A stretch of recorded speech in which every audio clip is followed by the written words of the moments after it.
Let me ask you, what was the most difficult situation in your life? I'm sure a lot of people have different answers because उनके life में काफ़ी up and down आया है. किसी की life में financial issues हैं काफ़ी, बिकॉज बिजनेसेस में लॉस हो गए या फिर जॉब चली गई. किसी की लाइफ में हेल्थ इश्यूज हैं, फैमिली मेंबर में किसी का हेल्थ इशू आ गया, स्पेशली कोविड टाइम्स में. बट मैं एक चीज़ बताता हूँ, सबसे मुश्किल सिचुएशन पता क्या है? When you lose a family member. Because it has happened with me few years back, so I can tell you, it is so draining and आपको पता ही नहीं लाइफ में क्या करना है. You go blank. जब मैं सिचुएशन से बाहर निकला हूँ ना, मुझे समझ में आता है कि it is so painful.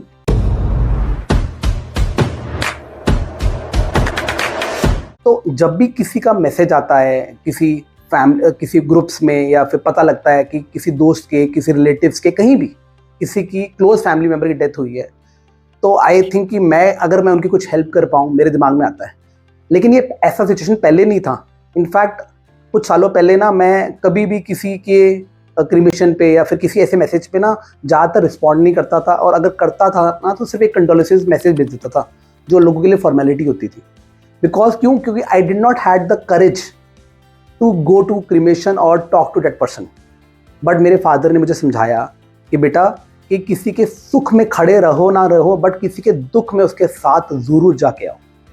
तो मैंने अपने आप को पुश किया कि चल यार, जाके आते हैं किसी क्रिमेशन में. Maybe I can be of help, I can do condolences and help, be there with that person in that tough times. But जब भी मैं क्रिमेशन में गया तो क्या होता था, तो I could see lot of people feeling sad, crying. And उस समय ना सिचुएशन इतनी टेंस ही होती थी ना, मेरा मूड खराब हो जाता था, और मैं I use to feel that some energy is taking out from me.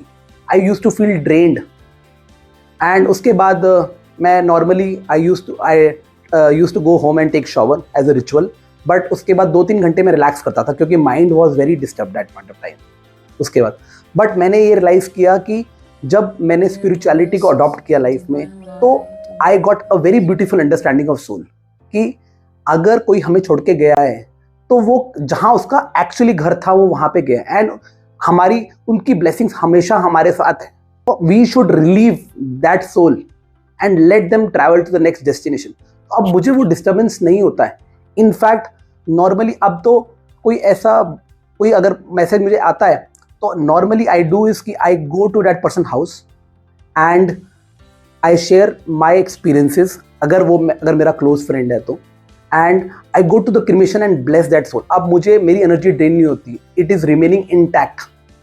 And I am sure काफ़ी लोगों को कंडोलेंसेस देने नहीं आते, एंड बहुत सारे चैलेंजेस फील होते हैं. बट मेरे साथ ये सिचुएशन आई, but thanks to spirituality, thanks to understanding, and I am able to give that energy, at least give that love, warmth, strength to that person and the family, and give blessings or give my best wishes, and so that person can come out faster, and I share my experiences.